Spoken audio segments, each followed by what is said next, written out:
It is such an honor for me to get to meet Miss Jesmyn Ward. I was saying to her earlier that when you read someone's memoir, you kind of feel like you know them.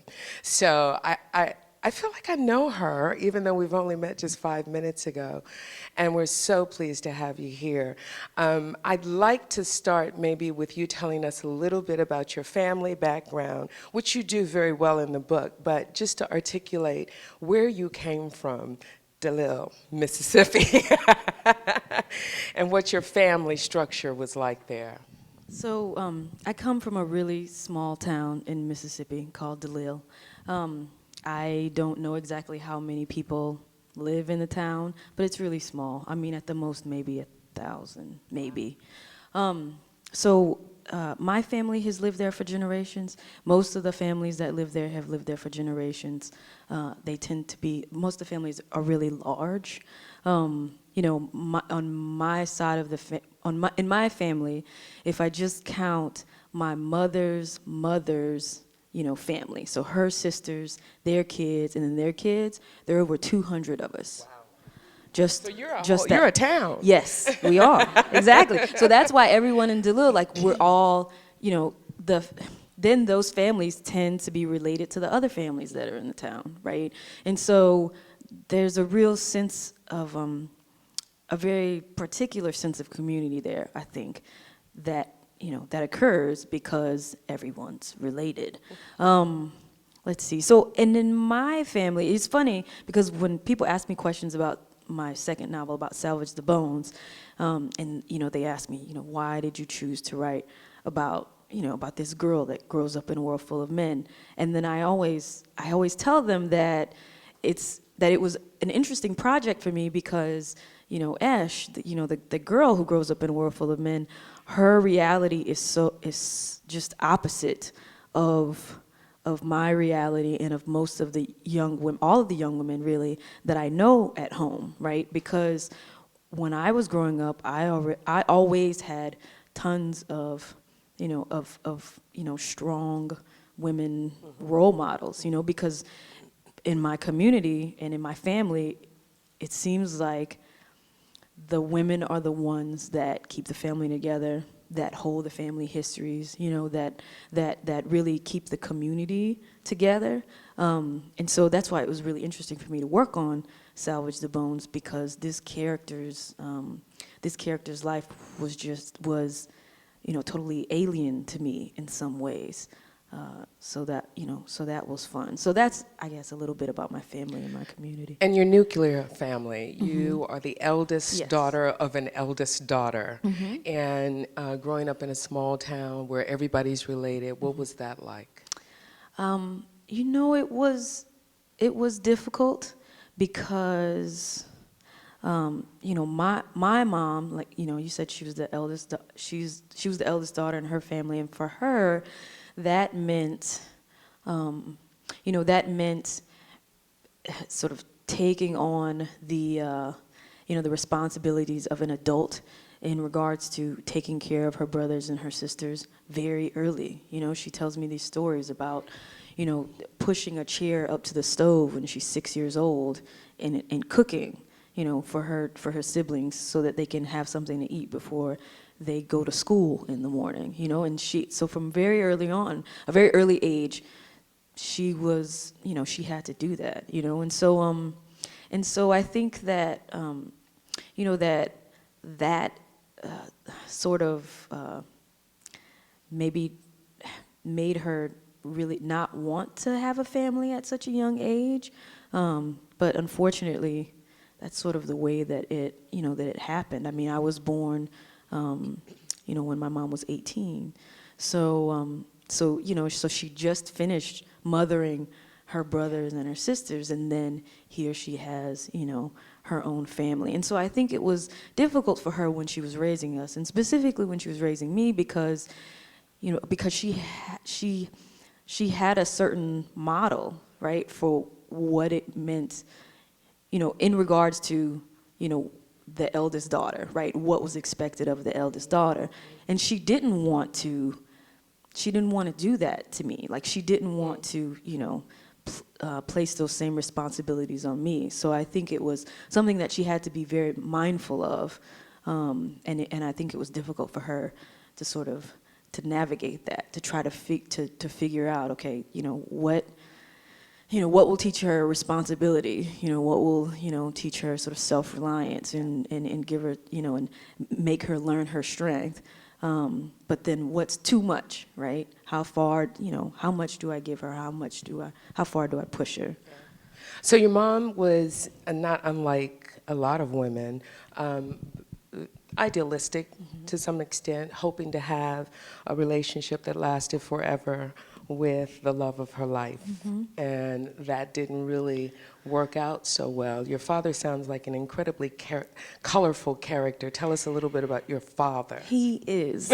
My dad, I love my dad, but he is a character. I've never met anyone like my dad. My brother and I, we thought we were geniuses when we came up with this.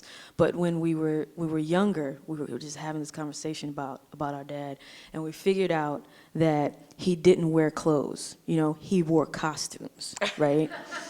And so we sat there and we thought it was hilarious, and we tried to figure out, okay, what are his costumes? So my dad's costumes are cowboy, Native American, ninja, Right. and Black Panther. Right. Those are his costumes, and his costumes, I guess, represent like the different, his different personalities, Yeah. right? And I think sort of concisely, sort of state, right, his weird mix of beliefs, I mean, so his Black Panther costume, he believed in, so the mission of the Panthers. When he was younger in Oakland, and he remembers the Panthers feeding kids breakfast. He would go eat breakfast when the Panthers would feed them. And so he had ideas about the power of community, of Black community, and of what that could accomplish, right? He romanticized his Native American heritage, right? So that's his Native American costume, right? Then with his ninja identity, my dad trained in Kung Fu for many years. So he earned his black belt under one master in California, and then when we moved back to Mississippi when I was 3, then he found another master, earned his black belt with that master, and then found another master and earned his black belt again with that master. I didn't even know you could do that. I thought you earned it once. Right. And that's it. That's you the have first time it. I've ever heard of yeah, that. no, he just kept earning it. I don't understand. I'm like, don't you already know all this? So, but no, I guess there were different, different forms of martial, or different types of martial arts. And so, yeah, so he kept. But he taught Kung Fu, right? Yes, he taught Okay. Kung Fu. And so, that's his ninja person. And how many Black men in the South do you know that want to be a Kung Fu master?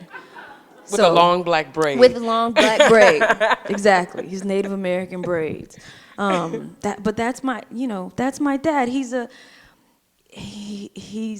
unlike all human beings, he's complex. I mean, that's one reason why, why this book demanded so much of me and why it was so difficult to write, because, I had to, I had to write about my dad and sort of reconcile these different aspects of him, right? So in one respect, I love him and he's unique and there's no one like my dad, and he has, sort of always been, this sort of shining figure to me. But then on the other hand, as an adult, and as an adult who looks back on her parents', relationship and sees, and sees very clearly, how my father treated my mother very, horribly at times, in the ways that he neglected her, and then when they divorced, neglected, his family. I mean, so it's difficult to reconcile those two things. But I think that writing the book helped me do that and really helped me see him see a more complex human picture of him. So the book is ultimately about these 5 men in your life that you lose, your brother being kind of the primary person. Looking at the man that your father was, how did that help you to understand the circumstances under which all of these other men were operating? It you know, I think that sort of looking at my father made me ask questions, right, about what it means to be not only a black man in America, but more specifically a black man in the South, right? And so, and you know, and I looked at, you know, his relationship with my mother, and then tried to understand why he would have left, right? And so I think that, you know, that taught me things, right, about some of the pressures that he probably felt, not only in the home, right, but also outside of the home, right, and the ways that, you know, that they are all intertwined, you know, because I feel like, you know, when I look at his history, you know, with my mother, and then his history with my family, that you know, that my dad, he was in love with possibility. You know, he was in love with what could be. But I think that the world always thwarted him, you know, like it just thwarted him over and over again in his attempts to sort of grasp some of that possibility. And really, you know, I think, you know, exercise some dignity. And I think that world, you know, that did that to him, that world, of course, still exists.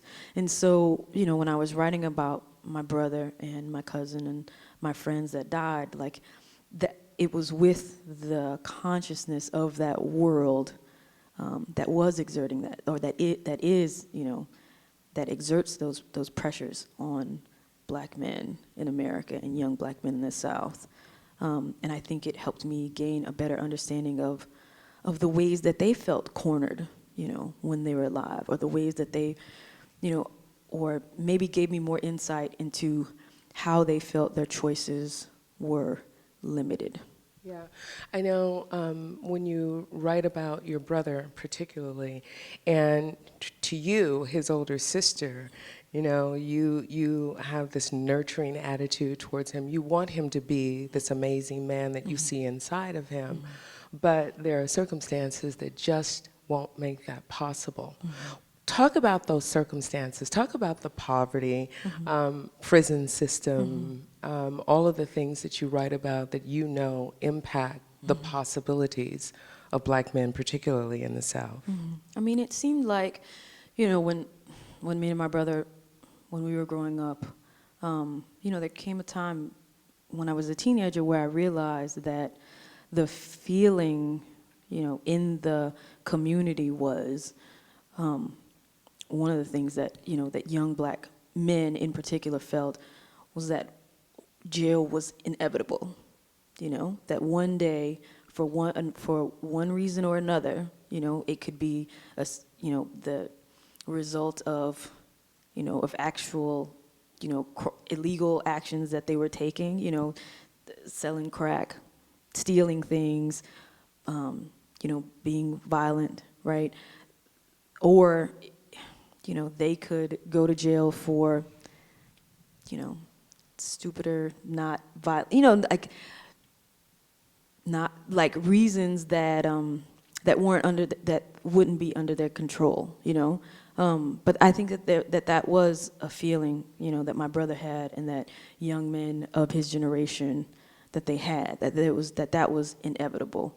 You know, my brother, he lived with my father on and off, you know, during his teenage years, like his mid-teens, and I think that you know, that my brother, he was very clear-eyed, you know, and he looked at my dad, and he saw what, you know, what being a black man in America and in the South, like what that meant. You know, my dad, you know, was bouncing from job to job.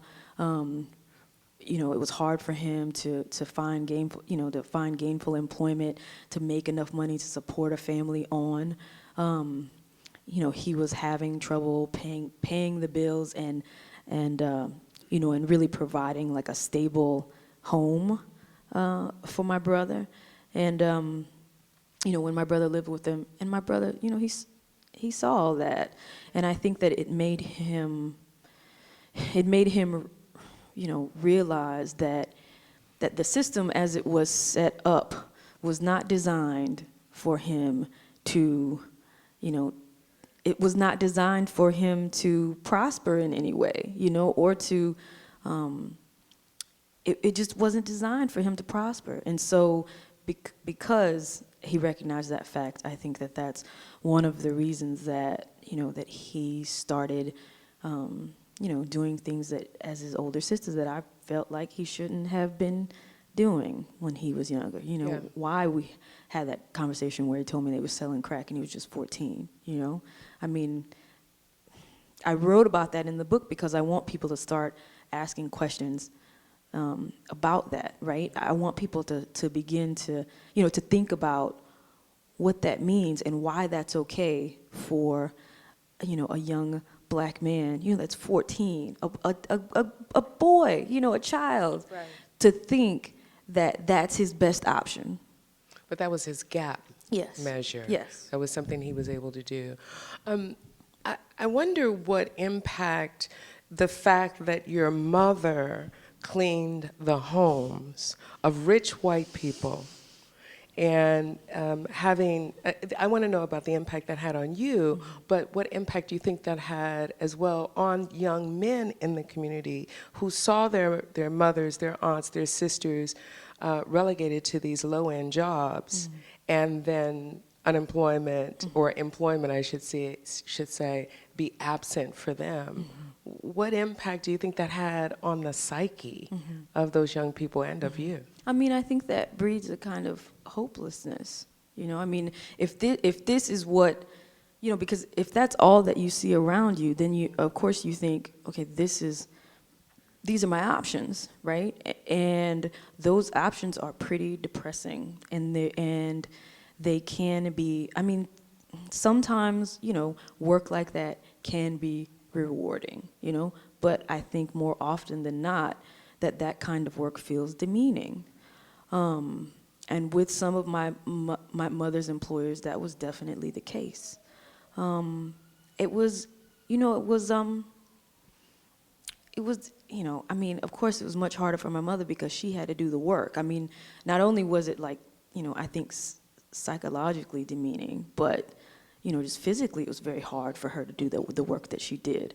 So of course it was harder for her to do what she did, but you know, as her child, you know, it was hard for me to be put in the kind of situations where, you know, here I am sitting with the kids of the family that she cleans for, and then I have to sit there and not help her and watch my mother do this when everything in me just wants to get up and help her and not sit there and talk to, you know, say talk to the wife of the family or, you know, play with the kids of the family.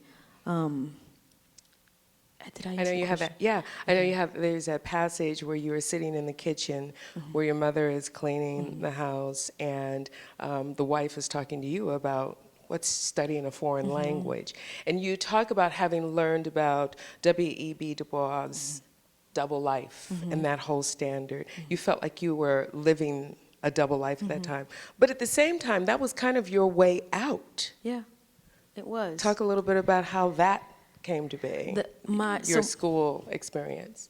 So from 6th grade through through 12th grade, I went to a private Episcopalian school, which at the time, it was one of the best high schools on the Mississippi Gulf Coast. The high school doesn't exist any longer. The elementary school does, and it's still a great elementary school. My time in elementary school was great. Like I said, it was only 1 year in 6th grade. My time in the high school was was more challenging, right?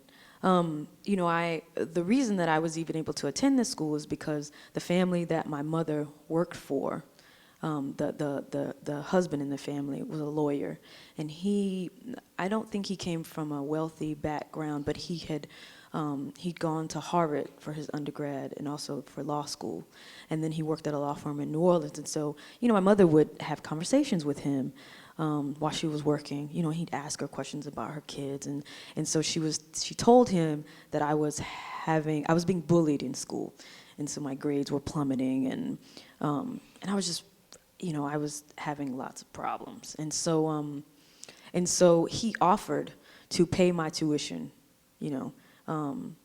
so that I could attend the same school that his kids did, and so that's how I went to the school. But then, as an adult, I can sort of look back at that situation and see how it limited.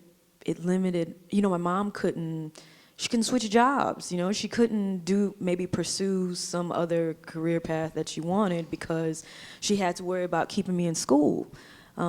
So I think, I'm very aware of her sacrifice. That her work, meant that I was able to attend this fantastic school. And without attending that fantastic school, I don't know if I'd be here today. I know that the title, has everybody read the book, by the way? Oh, good. So you're in for a treat. But the title is Men We Reaped. However, even though it is about these 5 men, it is so much more about the role of women in the community and the impact on women when men are lost. How does that resonate with you as an adult? How do you reconcile all of that in your daily life? It's hard. I mean, I think that in writing this book, that even though I did it in a way that's unfamiliar, I feel like that I assumed the same role that I've seen so many women in my family and in my community assume, right? Where you're left to live after you've lost these people that you love, these men that you love. And so, what does that entail? I mean, for most of the women, it entails keeping the family together, and then of course, passing on that family history, right, to those that remain, and then also keeping the community together. And so I think in that way, I'm hoping that that's part of what the book does. I had to bring this up. I just have to, because you did a lot of drinking and drugging, and I did. you did a lot of drinking and drugging in your younger years. I was like, what? Pass out drunk as a teenager? What were you trying to escape?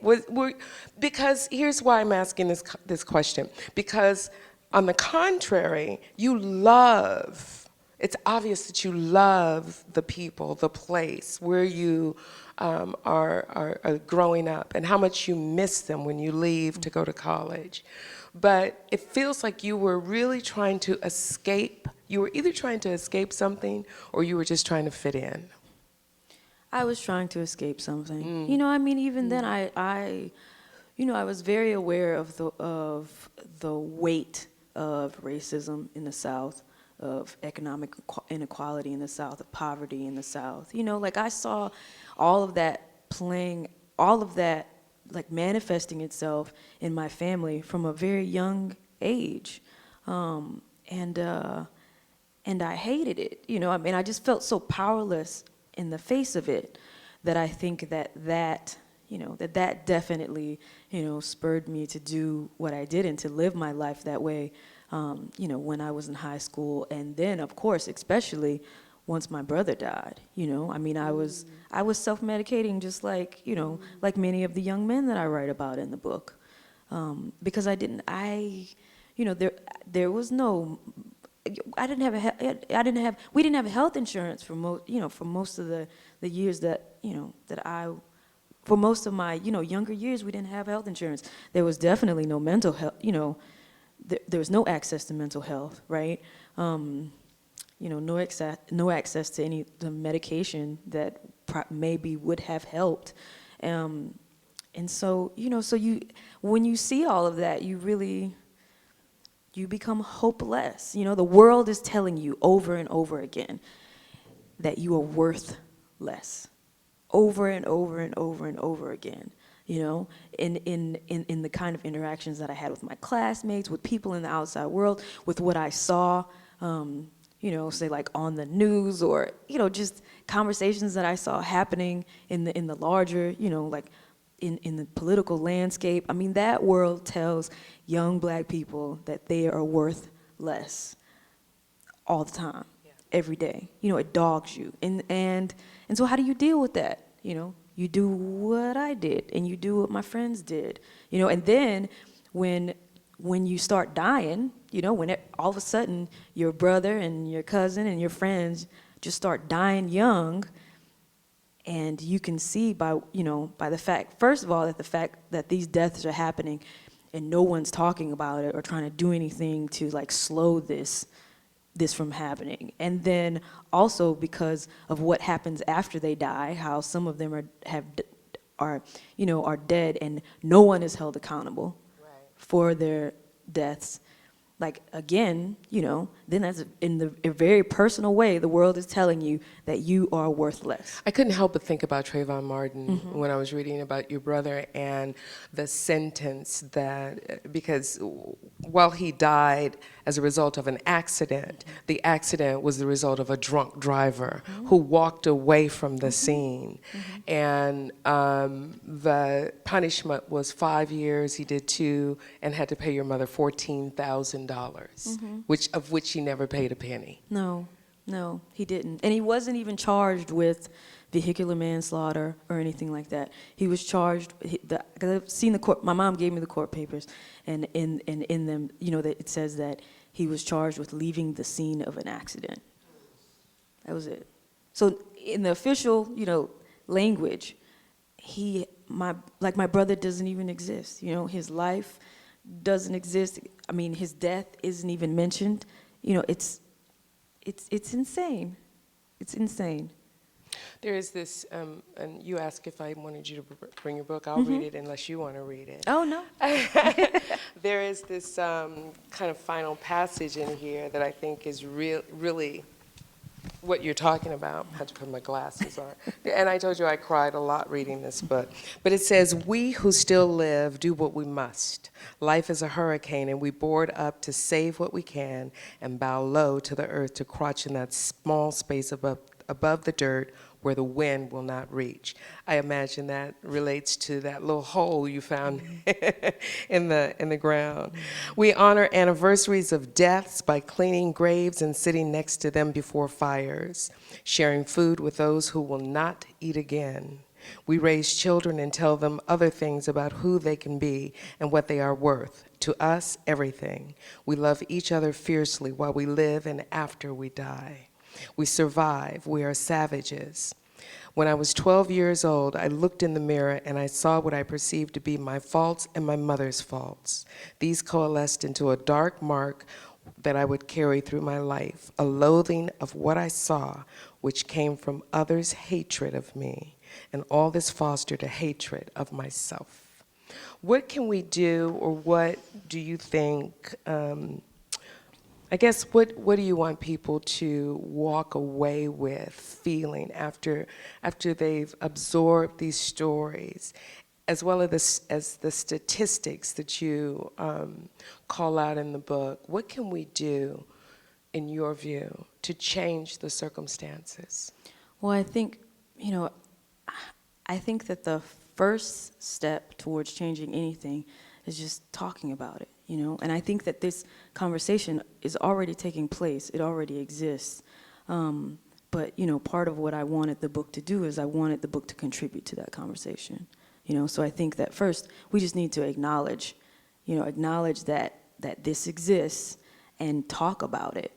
And then I think the message has to change. You know, the message that Black people are getting, you know, from, you know, from the American culture, right? From these very American institutions about who they are and what they're worth. Like, that has to change, because it just has to change, you know? I mean, we need to know, you know, we know that we're not worth less, but it's very hard to assert that you are not worth less when you are bombarded with everyone telling you that you are worth less. So I just want to share these stats that you also share in the book. 38% of Mississippi's population is Black. It is one of 6 states where African Americans constitute at least a quarter of the population. In 2009, the poverty rate was greatest in the South, and in the South, greatest in Mississippi, where 23.1% of the population lived below the poverty level. In 2001, a report by the United States Census Bureau indicated that Mississippi was the poorest state in the country, in part because there has been little money apportioned for rural development. The state has a median household income of $34,473. According to the American Human Development Project, Mississippi ranks dead last in the United States on the UN's Human Development Index, a comparative measure of life expectancy, literacy, education, and standard of living.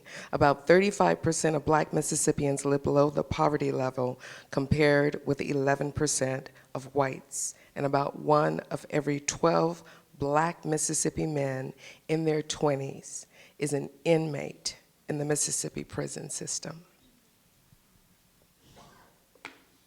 Just have to let that settle for a second. And you're living back in Mississippi. Mm-hmm. Yep, living in DeLille. Right back where you started. Yep. Do you think things are changing or have changed? And I guess, you know, what I'm also struck with is that this is not some distant past that we're talking about. We're talking about 2009. We're talking about your brother who died in the 2000. Mm-hmm. And other men in your life that died in the 90s. Mm-hmm.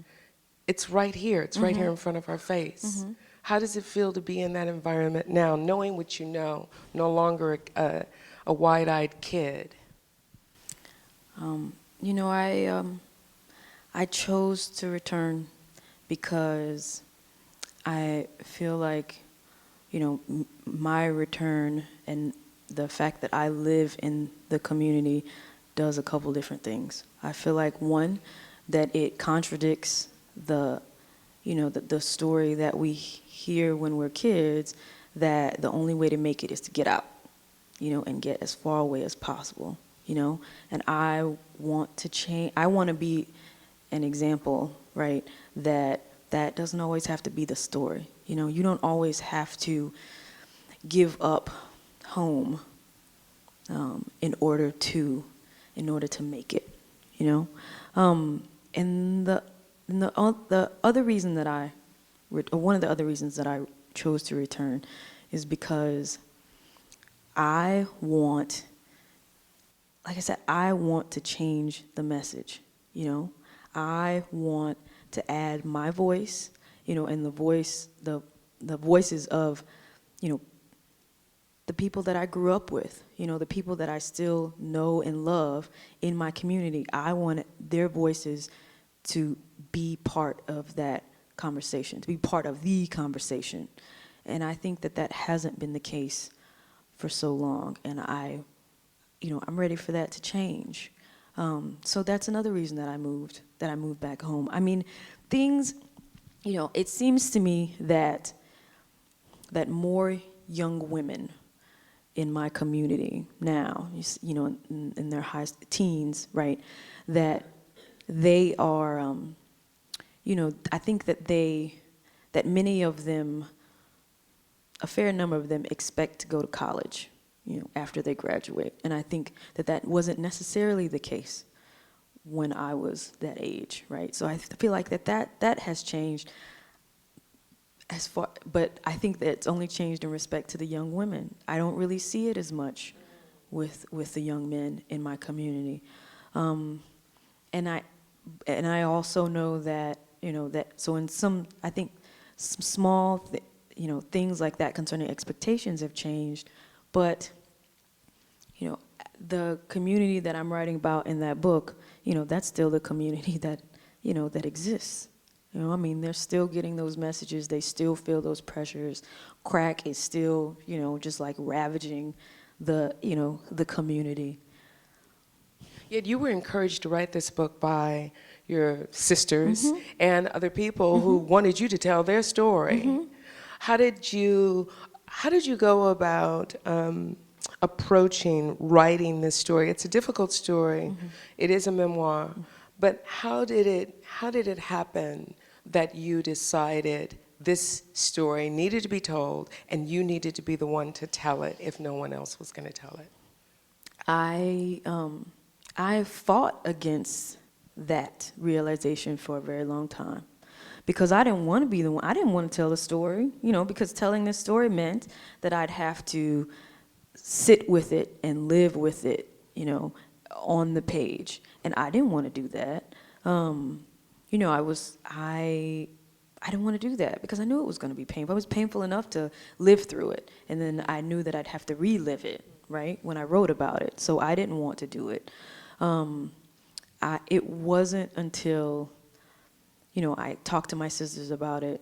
And basically, I talked to, a lot of my friends, amazing writers, about it. And they'd said, this is a story that needs to be told. So they were all really encouraging. But it took me, I had to talk to my sisters about it and ask them, what do you think about this? Do you think that I should write this? I had to talk to them, and they told me, yes, of course. Of course, people need to hear this. They need to read this. And it wasn't until they said that to me that I felt like that I might be able to do it.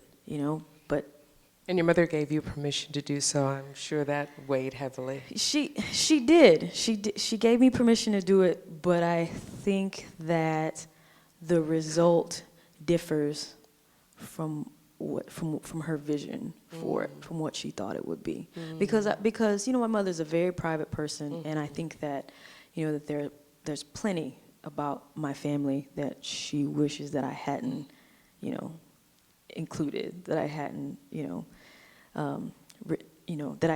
she did not want me to share certain things. She probably didn't see herself the way you saw her. No. And I know some of the things that you talk about, I think about, God, I wouldn't want my kids to tell that either. But it is the reality of her circumstance that forces her to really just focus on taking care of her children. Yeah. Affection, encouragement, all those other things are not necessarily present for her. Yeah. So she's doing what she could do. I'm just telling you, she did No, the best. I understand. I understand. I totally understand. I know you do. And I hope, I tried to portray that in the book. Yeah. So. I get it. Okay. On behalf of your mom, Okay. I get it. So we haven't talked, nor have we given voice to the men. Would you please do that? Would you tell us who the 5 men are and their relationship to you? So the first young man to die was my brother, right? He was 19. He's my brother. I'm the oldest. He's 3 years younger than me. So we grew up together, right? We were each other's best friends. I was bossy, and for most of those years, he just did, what I told him to do. I got him into a lot of trouble. But then sometime during his, our teen years, suddenly we switched, and then he became the big brother, and I was the little sister, because he had to mature in a way that I didn't, And I feel like I've written toward him in every book that I've written, in my first novel, in my second, in Salvage the Bones, right, with the the relationship between Skeeta and Esh, and then of course in Men We Reaped. But I'll probably do it for the rest of my life, and I don't think I'll ever really know. I mean, you can't know everything about another human being, but I'm trying, even though I know it's futile. The second young man to die was Ronald. He was close to my youngest sister, Shireen, right? They were closer in age. But I knew him when he was younger. And, and he was, even then he was really charming and charismatic. And then when he grew up, when he was a teenager and I sort of like met him again, he was really handsome and still really charming and very charismatic, and he knew it. But so I knew that, but what I didn't know is that he was struggling with depression, right? And I do think that he was self-medicating some, with cocaine, and he was struggling with like suicidal urges, and that's how he died. He died, by suicide. He shot himself. The third young man to die was my cousin CJ. He knew, and I didn't know this until I was writing the book. That's the first time that I heard about it. But my sister told me that he would tell people that he wasn't going to be here long, and that he knew he would die young. And I guess I never. That was a surprise to me when I found it out, because I never saw that in him. He was always so full of life, and he could do these very physical. He could do he was an athlete, like a natural athlete, and so he was so vibrant to me that I never really thought that that he could have those kind of ideas about his life. But he actually died in a car accident. He was in a car with another one of our cousins, and then a friend, and the car that they were in hit a train. He was in the passenger seat, and he wasn't able to get out of the car, and so he died. The fourth young man to die was my friend Damon. He was a little older when he died than the rest of the men that I write about. He had a family, he had a fiance, he had a little girl. She was a toddler when she was really young when he died. When I write about him, because what most impressed me about him was that, he was very committed to his family, and he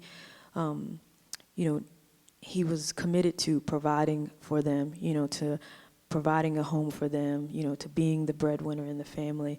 And so he did any and everything that he had to do in order to make that happen. Nothing illegal, but just, anything that he could do.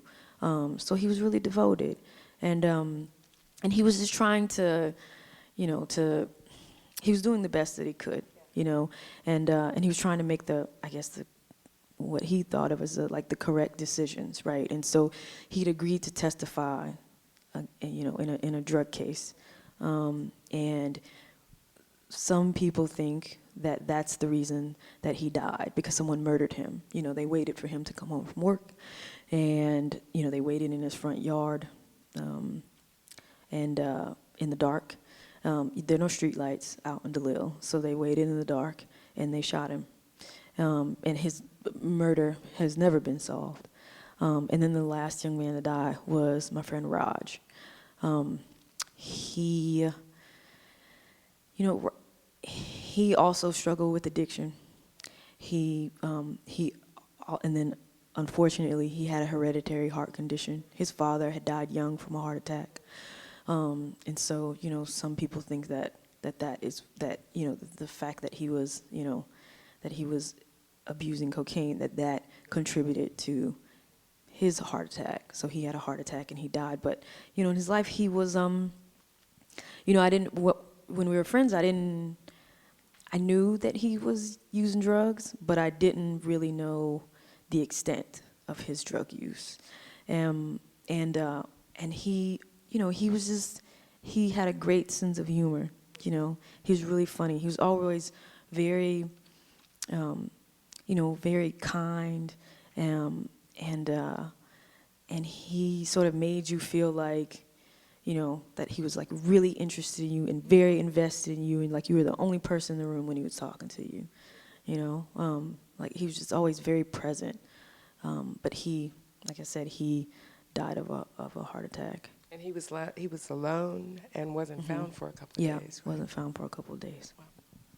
Well, thank you for giving all of those stories voice and life. And I guess my takeaway is that we can never, ever allow men that leave to not have a name and a place and be called someone. So I want to open it up for questions at this point. Another question? So you've described another big cultural divide in the United States, the black-white cultural divide. How does that play out in Mississippi with the blue state, red state divide? Mississippi will always vote for the conservative Republican, or just vote Republican, period. I remember that people initially were really excited when, during the first election, with Barack Obama, because they thought, what if, because of the amount of black people in the state and how most of the black people vote Democrat, right? If not all of the black people vote Democrat. And then, of course, most of the white people vote Republican. But there are some white Democrats, right? So in Mississippi, so they thought that maybe if we combined those numbers, wouldn't it be insane if we could deliver Mississippi, for Barack Obama? And we were actually foolish enough to think that might happen. We were real excited, and then of course, it didn't happen. But that's how that, sort of plays out in my state. And I know that, I think that in general, as a person who grew up poor, that it's frustrating, to see the way that, or to look at, to have these discussions with white people, that grew up the same way that I did, and have these discussions, and I'm biased, right, because I vote Democrat, but I feel like that they're voting against their interests, when they vote Republican. But then, when you try to have that conversation, it gets really ugly really quickly, and really tense. And then I have been having that conversation in one form or another. I feel like from age 13 on, because I was the black girl in the school, I was the black kid, when there weren't any others. And so, at a certain point, I guess I just got tired of having that conversation. But if you were a part of the conversation, you were also a victim of the conversation. Yes. And I can't imagine, I actually am black and I grew up in America.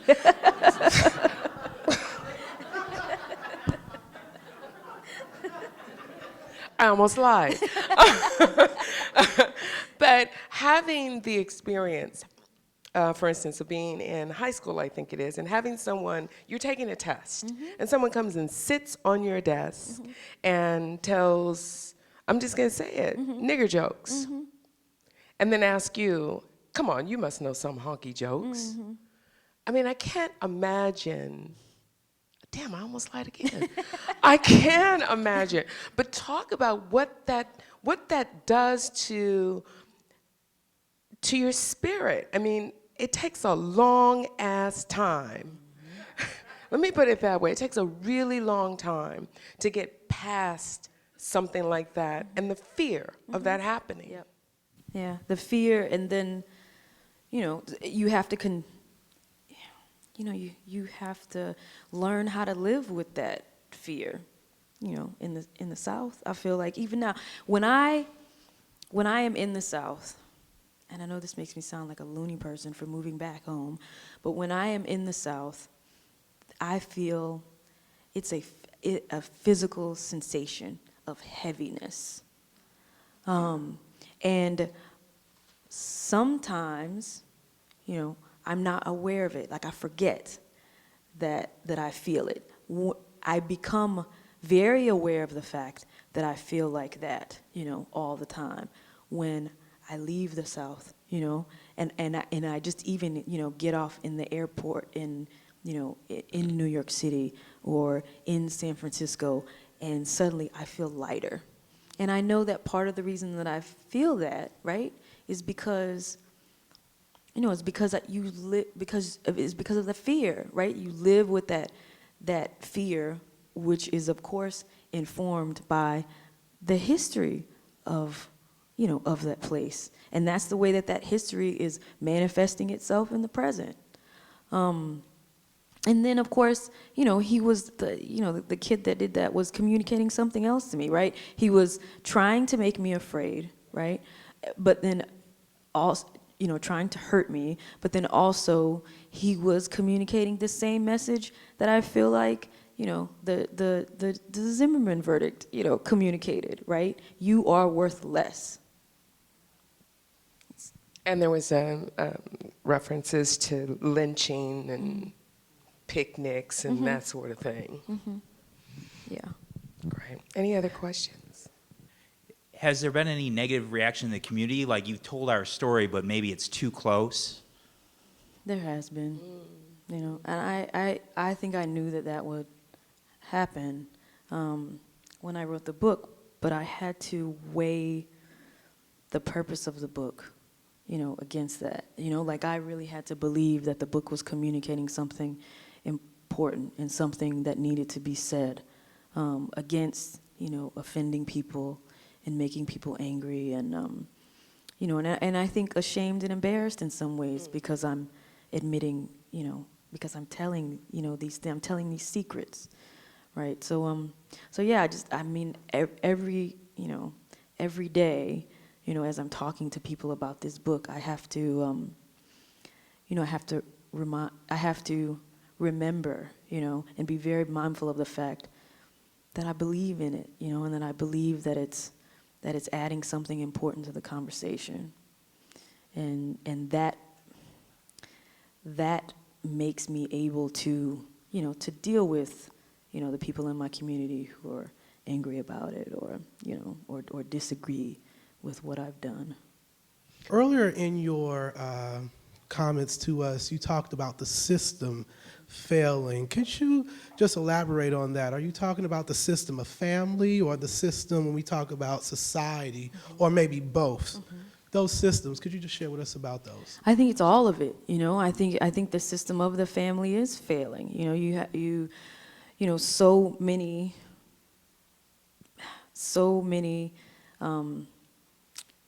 In my experience, so many men are walking away from the families that they helped create, and that's problematic, because then that's the model that we see, and that begins to be what we just expect, will occur, and I think that's placing a lot of, responsibility on the women, that are left behind, right? I think in some ways that the family is failing, but I also think that, that the family is, part of the reason why the family is failing is because of those, larger systems that are,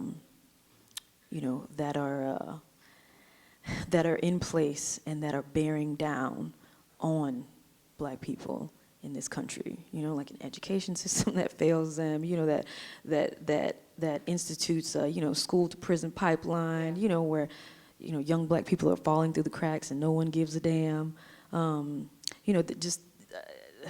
Just the, I guess the, that mindset of that racist mindset that's still so pervasive in this country, and and people like to deny it, but it's there, and it expresses itself in in larger institutional ways, but then also in in interpersonal, in between, from person to person, and then I think that that there's this, that that of course we've lived for generations of families have lived in poverty. And I don't think that the sort of narrative around, what it is to be poor, I don't think that that's changed over the years. And I think, that the poor are always, that they're attacked and they're made to feel, like it's their fault. And I think that, that they're told in many different ways that their work or their contribution, that there's no way that they can contribute to this, to this economy, and prosper. They're told that their labor is expendable because of what's available to them, and so I think that it's a combination of a lot of different things, and it's very complicated. Which is one of the reasons why when people ask me that question about, so what do we do? What can we do? And I'm always like, well, the only thing that I can think of course, is, we talked about it earlier, we just have to begin talking about it. And then maybe if we talk about it, then we can move towards beginning to change these things. Yeah. There's something that you do allude to in the book, though, when you talk about like your father had these ideals of who he was and what he could be, and he wasn't able to actually be that person. And his way of solving that was getting adoration outside of the home. Yeah. So we see that happen over and over and over again.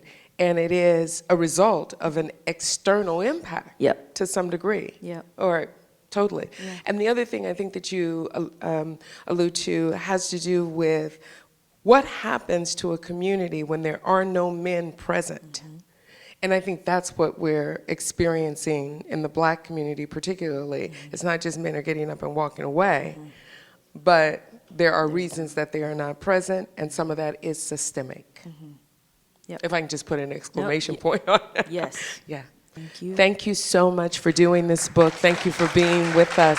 So Jesmyn is going to be available to sign books, and I think you have Salvage the Bones and The Men We Reaped. So please stay, buy a book, say hello to her, and get her to sign your book. Thank you so much for being here this evening. Thank you to Town Hall for having us.